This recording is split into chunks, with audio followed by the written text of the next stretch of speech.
हाथरस में 14 सितंबर को गैंगरेप, बलरामपुर में गैंगरेप, आजमगढ़ एंड बुलंदशहर में रेप, ये 4 केसेस 4 दिनों के अंदर आए। राजस्थान में पिछले एक हफ्ते में 11 रेप केसेस, जिनमें से 2 केसेस अभी भी पेंडिंग है, यानी कि रेप हुआ भी या नहीं ये पता लगाया जा रहा है। इसमें इतना शॉक होने की बात नहीं है, बिकॉज रेप केसेस तो 88 पर डे आते हैं। अब इनमें से कुछ ही केसेस के FIR हुए तो कौन सी बड़ी बात है। 2018 में रेप के 3,78,000 से भी ऊपर केसेस रिकॉर्ड किए गए और 2019 में 7.3% बढ़कर 4,05,000 से भी ऊपर केसेस मिले। अब हम स्टेट वाइज नहीं बताना चाहते कि कौन स्टेट इसमें टॉप कर रहा है, बिकॉज आपको न्यूज़ चैनल पर पॉलिटिशियन दिख जाएंगे जो अपने अपने स्टेट की रैंकिंग बताते हुए बेशर्मी से कहेंगे कि हमारे स्टेट में तो सिर्फ 500 केसेस इस साल आए, तो कोई कहेगा हमारे स्टेट में तो सिर्फ 1000 केसेस ही आए। फ्रेंड्स, आज का हमारा वीडियो ये दिखाना नहीं कि रेप के कितने केसेस हैं, बल्कि ये दिखाना है कि रेप के बाद एक विक्टिम को क्या क्या सहना पड़ता है। इस वीडियो में मैं पूरी कोशिश करूंगा कि विक्टिम के साथ सोसाइटी में होने वाले हर छोटे बड़ी चीज़ों को दिखाया जाए।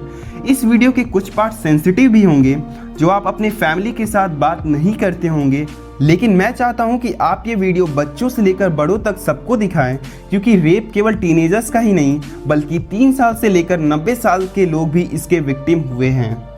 According to NCRB national crime reports bureau, 2018 में रेप के 1,56,327 केसेस कोर्ट में चल रहे थे।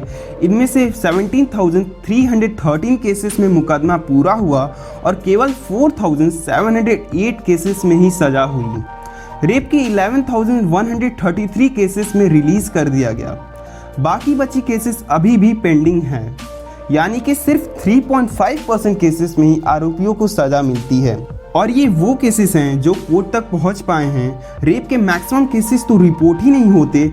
अगर उन केसेस को भी इनमें ऐड कर दिया जाए तो ये डेटा 1.5% से भी कम हो जाएगा। 1.5% से भी कम। फ्रेंड्स, जब एक लड़की के साथ रेप होता है तो उसको इतनी चोटें आई रहती हैं कि वे सहन नहीं कर पाती, उनकी डेथ हो जाती है। लेकिन अगर वो बच जाती हैं तो उनके साथ किस किस तरह के व्यवहार किए जाते हैं हम आपको दिखाना चाहेंगे। रेप के बाद विक्टिम को police station, hospital and court के चक्कर काटने पड़ते हैं। आइए देखते हैं कि इन तीनों जगह उनके साथ कैसे बिहेव किया जाता है। Police station. Friends, police station वो प्लेस है जहां विक्टिम एंड उसकी फैमिली सबसे पहले जाती है जस्टिस के लिए एंड सिक्योरिटी के लिए। पर यह देखा गया है कि अक्सर पुलिस का बिहेवियर ठीक नहीं रहता। यत्र नार्यस्तु पूज्यन्ते रमन्ते तत्र देवता। जहां नारी की पूजा होती है वहां देवता बसते हैं। ऐसी घोषणा करने वाले पुलिस थानों में आज बलात्कार पीड़ितों के साथ कैसा व्यवहार हो रहा है। की पीड़ित लड़की ने सुसाइड नोट लिखने के बाद खुदकुशी कर ली है। दिवाली के दिन इस नाबालिग लड़की को 3 लोगों ने कार में अगवा कर गैंगरेप किया। पुलिस ने इस मामले में कोई कार्रवाई नहीं की है, जिसके बाद कल लड़की ने खुदकुशी कर ली। इस लड़की ने जो भी आज किया है सुसाइड, इसके बदौलत किया है कि इसकी कोई सुनवाई नहीं हुई। हम आपको सत्यमेव जयते शो के सेक्सुअल हरासमेंट वाले एपिसोड के कुछ क्लिप्स दिखाना चाहेंगे। दोस्तों, इस वक्त हमारे साथ हैं शमीना शफीक जी, जो राष्ट्रीय महिला आयोग की सदस्य हैं।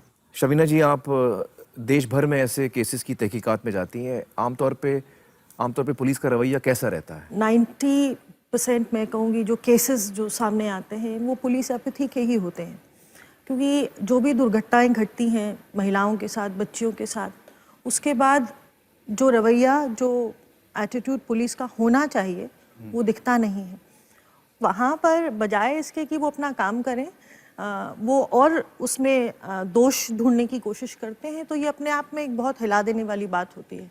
क्या पुलिस वाले को ये आज़ादी है कि वो FIR दर्ज करे ना करे, ये उसकी चॉइस है, या FIR दर्ज करना कंपलसरी है? कानून बहुत सिंपल है, साफ है। FIR फर्स्ट इन्फॉर्मेशन रिपोर्ट दर्ज होना ये हमारा कानूनी अधिकार है और ये कोई चॉइस की बात नहीं है, ये पुलिस की जिम्मेदारी है। ये इसीलिए वहाँ पर बैठे हैं, ये उनकी ड्यूटी है, कोई मॉरल रिस्पॉन्सिबिलिटी नहीं है। जैसा कई बार कहा जाता है कम से कम नैतिक जिम्मेदारी समझ कर ही कर लेते, तो नैतिक जिम्मेदारी नहीं, ये उनकी ड्यूटी है। This is what they are there for. कानून ये कहता है कि आपको FIR रजिस्टर करना ही है। कई मर्तबा होता है कि नहीं साहब ये तो हुआ ही नहीं होगा इसलिए हम FIR नहीं कर रहे हैं, ये गलत है।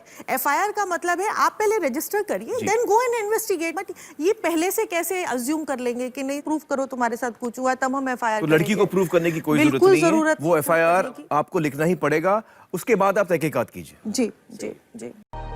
मैं आपको ये बात बताना चाहूँगा कि निर्भया केस के बाद हमारे लॉ में कुछ अमेंडमेंट्स किए गए।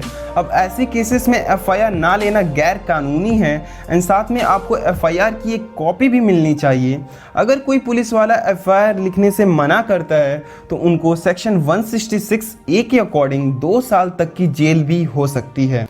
हाथरस केस में भी कुछ ऐसा ही हुआ। 5 से 7 दिन बाद रिपोर्ट लिखी गई और रिपोर्ट रेप का दर्ज था, लेकिन पुलिस एविडेंस नहीं जुटा पाई। विक्टिम को डेथ के बाद उसको जला दिया गया बिना पेरेंट्स के परमिशन के। दोस्तों, इस बात पर हम पुलिस को कुछ खास ब्लेम नहीं दे सकते, क्योंकि पुलिस वही करती है जो उनके सीनियर्स उन्हें ऑर्डर देते हैं या फिर पॉलिटिशियन का दबाव रहता है। बिकॉज हमारी गवर्नमेंट के लिए पुलिस सिर्फ एक पपेट है। फ्रेंड्स, पुलिस हमारे सिस्टम की एक पहलू है और अगले एपिसोड में हम देखेंगे कि इस सिस्टम में और कितने एस्पेक्ट है और वहाँ पर विक्टिम को और क्या क्या सहना पड़ता है। सो फ्रेंड्स, इस वीडियो का नेक्स्ट पार्ट कल आएगा। Till then stay tune, bye bye.